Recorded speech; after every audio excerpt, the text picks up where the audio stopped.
시청자 여러분 반갑습니다. 오늘 서울에서 아주 귀한 손님이 우리 기념관에 오셨습니다. 오늘의 그 대화 상대로 제가 특별히 부탁을 드렸는데요. 우리 새한국의 비전에서 그 민주시민교육 강좌 오늘 제 2강인데요. 오늘 2강의 강사로 오신 길정우 전 국회의원님을 모셨습니다. 오늘 귀한 시간 내주셔서 고맙습니다. 예. 바쁘실 텐데 오늘 유튜브 촬영을 위해서 한 1시간 먼저 이렇게 와주셨어요. 길정우 우리 의원님은 국회의원 2번 하셨던가요? 한 번 하셨던가요? 사실 이 어른 같은 분이 3선 이상을 해야 정말 나라에 큰 도움이 될 것으로 제가 판단했는데요. 여러 가지 연유로 한 번밖에 못한 것은 제가 국회의장을 했습니다만 우리 국가로서는 큰 손실이다 이렇게 생각합니다. 우리 길정우 의원님 제가 잠깐 소개를 하면요. 예일대학에서 물론 고등학교 경기고등학교 나오신 걸로 기억하는데 경기고등학교 나오시고 대학을 서울대학 나오셨죠? 네. 서울대학 외교과 나오셔가지고 이제 예일대학에 가서 하버드 이상이죠 예일대학이. 거기서 이제 정치학 박사를 받으셨고요. 그러고 난 뒤에 이제 그 외교관으로 우리 워싱턴에 있었죠. 네. 그 있으면서 주로 어떤 일을 하셨죠?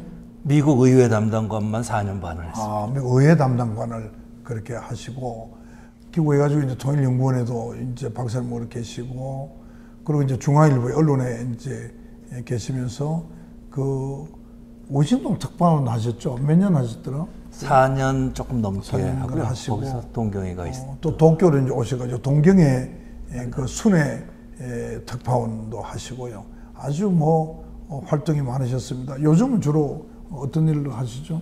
요새는 이제 후배들 하는 사업에 가서 소위 이제 자문 역할 한다고 이러저런 일 도우고 있습니다. 이 사업에도 아주 수완이 좋으세요. 제가 보면 아주 인품도 훌륭하시고 아주 박학다식하시고 그리고 아주 그 배려심이 아주 좋아요. 그리고 남을 돕는 이타심도 참 좋으시고요. 사모님이 또 안명호 의원님이라고 저하고 같이 그 보건복지상임위원도 했던 우리 비례대표 의원이 계시는데 그 네 분이 저하고는 아주 각별히 가까웠죠. 지금도 그렇고 제 희망은 여생 그렇게 되기를 바랍니다. 오늘 이렇게 이제 모셨는데요. 우리 길정우 의원님은 요즘 이제 제가 볼 때는 제가 좀 부족한 많은 부분에 대한 문제점에 대해서 관심을 많이 갖고 계시더라고요. 주로 어떤 부분을 주로 관심을 갖고 계시죠? 저희들이 소위 코로나19를 겪으면서 한국뿐만 아니라 온 세계가 이제 새로운 시대를 맞고 있다고 얘기하지 않습니까? 그래서 전에는 뉴노멀이라는 표현을 썼는데 코로나 사태가 벌어지면서 맥킨지 컨설팅에서 넥스트 노멀이라는 단어를 만들어냈어요. 그러니까 코로나 사태 이후에는 전 세계가 사회를 운영하는 방식이나 개인의 삶의 방식 자체가 달라진다. 그렇죠. 그래서 소위 넥스트 노멀 시대에 제가 이제 요새 관심을 갖는 개인적인 삶의 질을 어떻게 높일 것인가. 또 하나는 국가의 경쟁력을 어떻게 높일 것인가. 이게 사실 온 세계가 다 관심을 갖고 있는 문제인데 그거의 두 개의 접목이 역시 첨단 기술. 그래서 AI를 포함한 IT 기술을. 지금 말씀은 우리 국민들의 삶의 질과 우리 대한민국의 어떤 국가의 경쟁력을 어떻게 높일 것인가 하는 데 있어서는 그런 고민을 하다 보니까 IT의 기술력을 어떻게 우리 생활에 접목할 것이냐 관심을 갖게 됐습니다. 연구소를 하나 만들어셔가지고 좀 집중적으로 좀 하시죠. 제가 직접 안 만들어도 모두에 말씀드렸듯이 후배들이 일을 하는 회사들에서 다 비슷한 고민들을 하고 있어서 저는 이제 바깥 세상 돌아가는 이런 트렌드, 추세들을 조금 이제 소개해주고 외국의 그 성공 사례들을 좀 알리는데 특별히 그 블록체인 기술을 활용하는 거라든가 디지털 헬스 문제 이거는 우리 사회가 바로 직면하고 있는 문제를 아주 재밌게 공부하면서. 그런데 제가 이제 왜 이런 이야기를 하냐면 제가 지금 75이거든요. 기 의원님도 연세가 꽤 되시죠 아마 얼마죠? 이제 70이 다 됐습니다. 그렇죠. 그러니까 이게 제가 겪어본 인생이라는 게 우리 그냥 흔히 뭐 인생 짧다 이렇게 하는데 정말 우리가 어떤 애정을 가지고 좀 깊이 있게 국민과 나라를 위해서 기여할 수 있는 그 일을 할 수 있는 기간이라는 게 정말 이제 얼마 안 남은 거예요. 그러니까 좀 더 깊이 있게 집중적으로 그렇게 할 필요가 있지 않겠나 하는 그런 측면에서 그렇고 저는 이제 75 지나니까 이제 완전히 한 발짝 물러서서 이제 인생의 삶의 마무리 작업에 들어간 그런 느낌이거든요. 그렇게 보면은 이제 앞으로 한 6, 7년밖에 안 남은 거예요. 그동안에 많은 업적을 좀 내도록 그래 주시기 바라고요. 하겠습니다. 우리 부산도 그 아까 블록체인 이야기하셨는데 부산에 우리 박영준 시장이 우리 다 같이 가깝게 지냈습니다만 그 블록체인 그 특구 부산으로 한번 해보겠다. 그런 공약을 내셨거든요.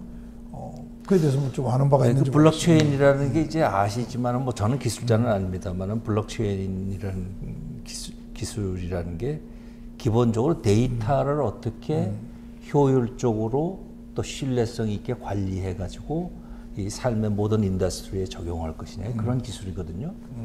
2015년 전에 이제 기술이 처음 소개됐는데 이게 우리나라에는 뭐 비트코인이라고 해가지고 마치 가상화폐라는 부정적인 인식 때문에 블록체인 원천 기술 자체에 대한 관심이나 활용도가 너무 떨어집니다. 그래서 사실 우리 박 시장도 그렇고 부산이 이제 부산을 블록체인 시티 일종 특구로 만들어서 단순히 저 경제 활성화뿐만 아니라 일반 시민들이 삶이 편하고 풍족하게 할 수 있는 기술 기반을 깔겠다는 거거든요. 그리고 사실 블록체인 기술이라는 거는 활용할 수 있는 데가 굉장히 많습니다. 그래서 우리나라 같이 특히 IT 강국이라 인프라가 잘 깔려 있는 나라에서는 이 블록체인 기술의 활용도는 굉장히 많다. 일단 그리고 그 블록체인을 저도 뭐 몇 번 들어도 참 그 개념이 좀 어렵더라고요. 저한테 우리는 이제 좀 에이지가 있어서 그런지 모르겠는데 그 블록체인의 기술이 그렇게 이제 발전하고 부산이면 부산 시민들에게 다 이렇게 그 좀 퍼진다고 그럴까요?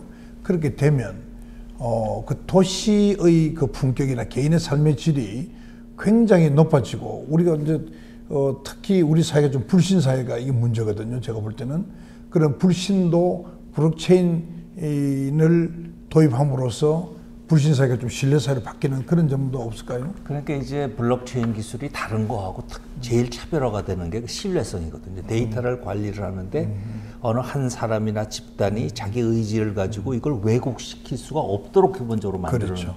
기술이기 때문에 쉽게 얘기하면 이렇습니다. 예를 들어서 이제 에스토니아가 인구가 132만밖에 안 돼요. 그러니까 부산의 한 3분의 1보다 좀 크고. 그렇죠. 근데 거기는 이제 우리들이 쓰는 예를 들어서 그 신분증부터 해서 그 신분증 안에 본인의 헬스 레코드부터 그 안에 다 들어가 있고 보험, 국가에서 받을 수 있는 웰페어 혜택이 다 들어가 있거든요.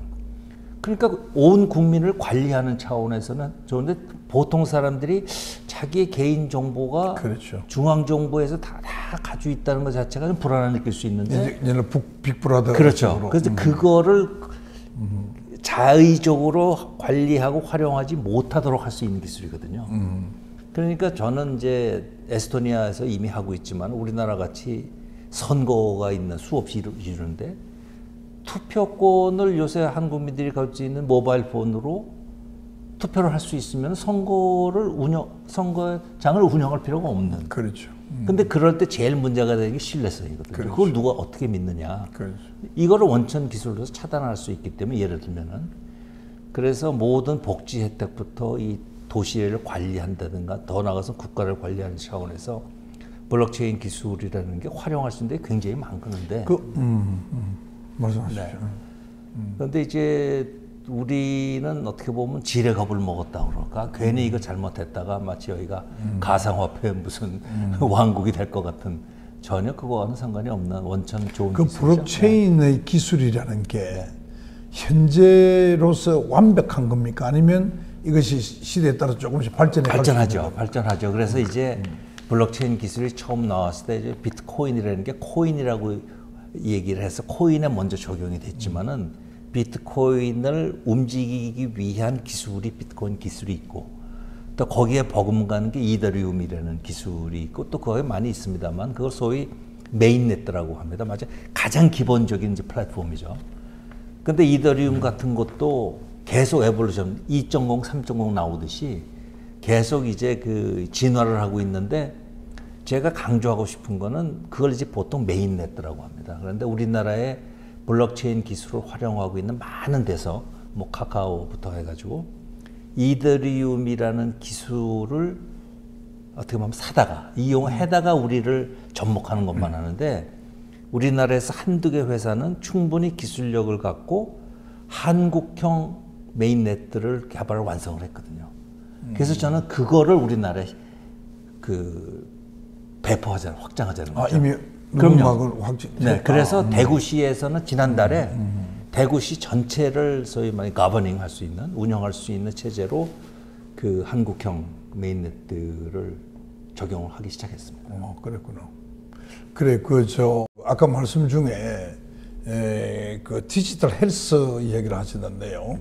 이게 지금 첫째 제가 이제 묻고 싶은 어떤 계기로 이게 관심을 더 가지게 된 건지 혹시 사모님이 의사 출신이라서 그것도 작용을 했습니다. 2000 이제 국회의원 마치고 코로나 직전에 2019년 여름인가에 그때 캄보디아의 그 우리나라 삼성그룹 같은 로얄그룹이라는 데서 오퍼가 와가지고 자기네가 한국의 그 삼성병원과 같은 그런 헬스 시스템을 좀 구축하고 싶다. 그거 자문을 해달라 그래가지고 제가 한두 차례 그 집사람하고 같이 출장을 가서 시장 조사를 한 적이 있습니다. 그런데 그 사람들이 볼 땐 한국의 의료가 우선 소프트웨어가 좋고 의료진이 좋고 IT 기술이 개발됐기 때문에 이걸 어떻게 자기네 나라에 도입할까 고민을 했어요. 그래서 저희들은 거기 이제 일본에서 만든 병원, 자그마한 병원도 있고 하지만 병원 자체를 건립하고 하는 단계보다는 기본적으로 건강검진센터가 사실 우리나라에 굉장히 발달되어 있지 않습니까? 그렇죠. 이런 시스템을 하되 판독 같은 거는 얼마든지 원격 가능하죠. 그래서 그런 체제를 먼저 도입을 하자. 그렇게 추진하다 이제 코로나가 했는데 저희들 스스로가 걸렸던 건 뭐냐 하면 원격 진료라는 게 우리나라에서는 아직 법제화되지 않았지 않습니까? 그렇죠.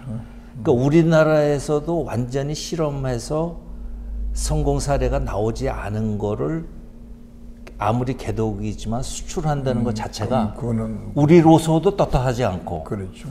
도입하는 나라에서도 그렇죠. 했기 때문에 이제 그런 것들이 조금 걸렸죠. 네. 앞으로 제가 보기엔 디지털 헬스가 요즘 친구들이 보면 시계에 말이죠. 뭐 여러 가지 기능을 심장 가지고 박동부터 네.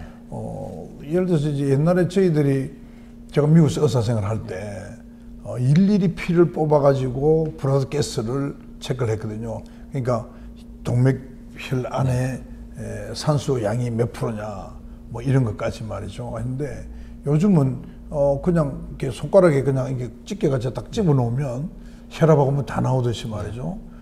근데 이제 시계화도 해가 차고 다니더라고요. 네, 스마트워치라고 그러죠. 스마트워치. 그거 사용하세요? 네, 저도 여기 지금 하고 있습니다만은. 내 저보다 안 한다. 저는 그거 안 했어요. 이거 얼마나 해요? 이거? 이거는 뭐 가격 자체가 문제가 아니라 이것도 계속 이제 소프트웨어가 업그레이드 되기 때문에요. 저도 지금 업그레이드 됐다고 기다리고 있습니다. 네네. 시청자 여러분들도 조금 더 기다리셔도 괜찮을 것 같아요.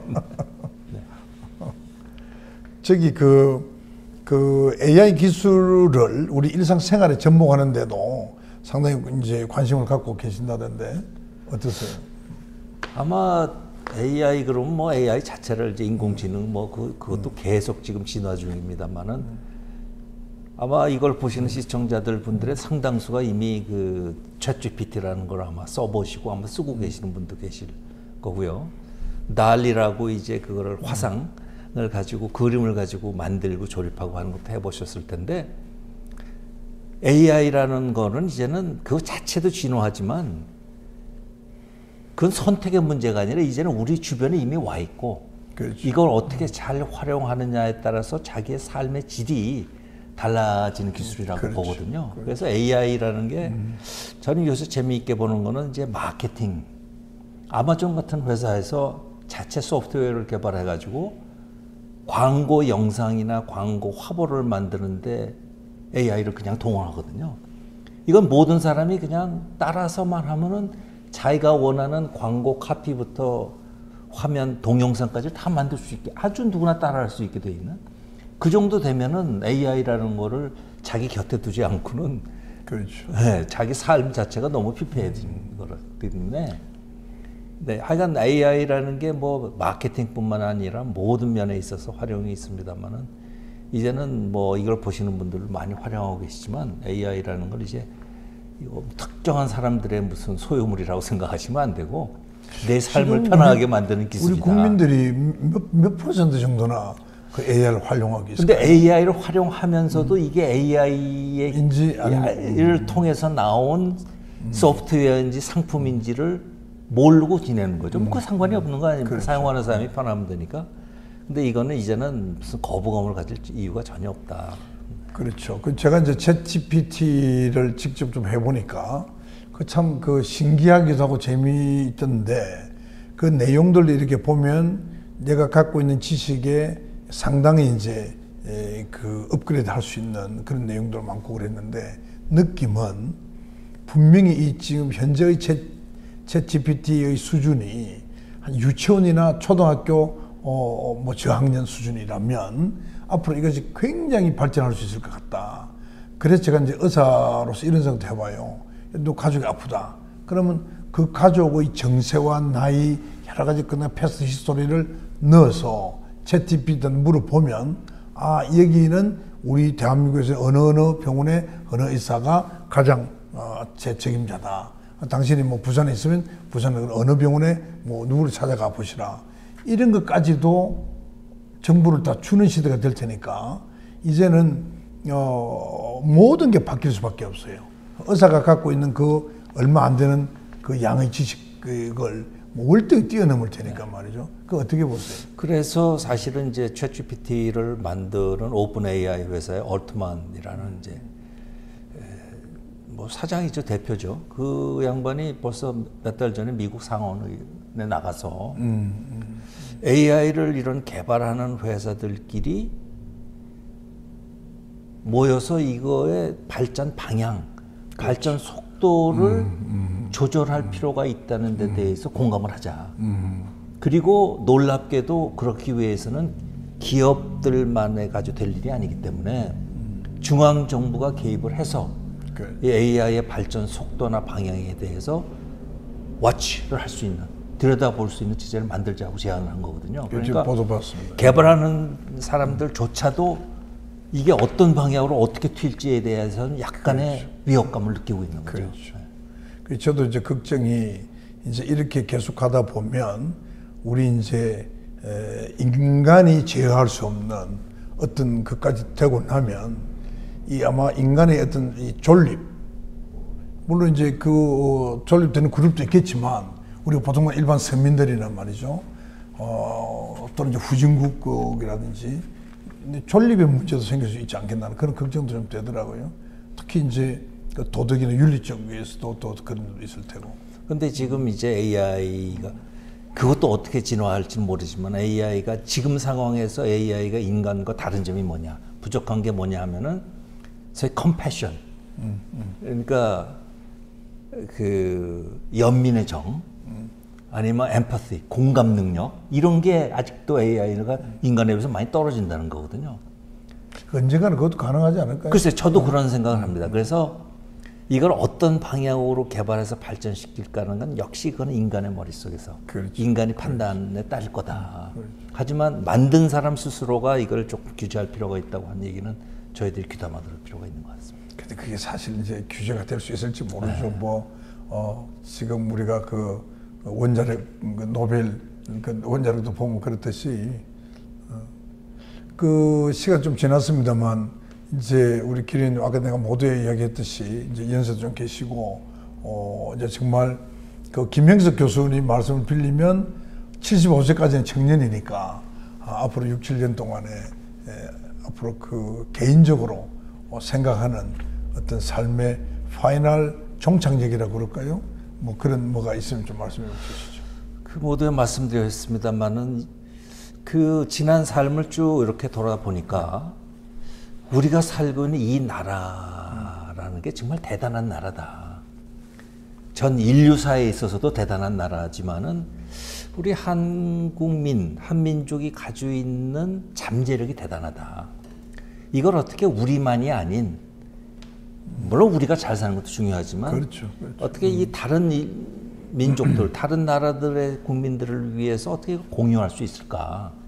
그러려면 우리가 가지고 있는 잠재력부터 우선 잘 정리를 해서 다른 데 쓸 수 있는 걸 도구로 만들어야 되겠다는 욕심이 많이 듭니다. 그래서 그 중에서도 특히 이제 우리나라 여성들이 갖고 있는 잠재력, 힘이라는 거는 정말 이게 거기다 불을 붙이기만 하면은 우리나라의 옛날에 그 도약할 때 또 한 차례의 도약도 가능할 뿐만이 아니라 전 세계를 위한 아주 좋은 자산이 될 수 있다라는 생각이 있어서 어떻게 우리가 가지고 있는 이 자산들을 잠재력을 잘 쓸 수 있는 도구로 만들까 그런 고민을 하고 있습니다.